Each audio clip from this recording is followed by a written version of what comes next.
근로자녀장려금 신청 요건을 충족했음에도 2021년 소득에 대한 반기 또는 정기 신청 기간에 신청하지 않은 대상자는 오는 11월 30일까지 2021년 근로자녀장려금 기한 후 신청을 할 수 있는데요.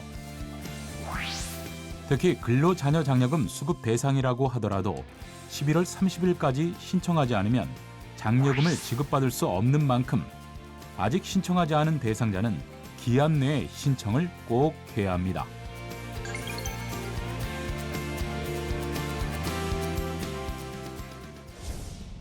근로자녀장려금 기한 후 신청 기간은 5월 정기 신청 기간 종료일 다음 날인 6월 1일부터 11월 30일까지인데요.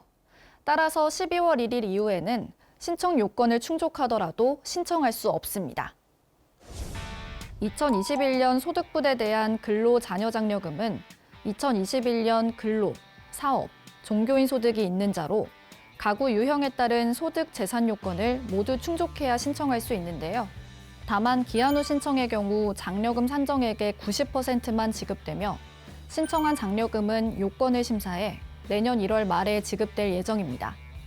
특히 근로자녀장려금은 한 가구에서 한 명만 신청할 수 있으며 2021년 12월 31일 기준 배우자, 부양가족 유무에 따라 단독, 호벌이, 맞벌이 가구로 구분됩니다.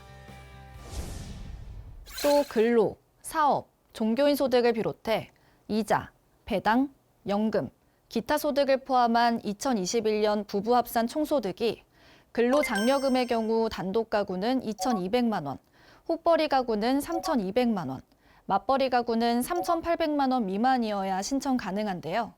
자녀 장려금은 2021년 부부 합산 총소득이 4천만 원 미만으로 18세 미만의 부양자녀가 있어야 신청할 수 있습니다. 이 밖에도 근로자녀장려금을 신청하기 위해서는 2021년 6월 1일 기준 가구원 전체 재산 합계액이 2억 원 미만이어야 하는데요. 이때 재산 합계액에는 부동산, 전세금, 자동차, 예금 등이 포함되며 부채는 차감하지 않습니다.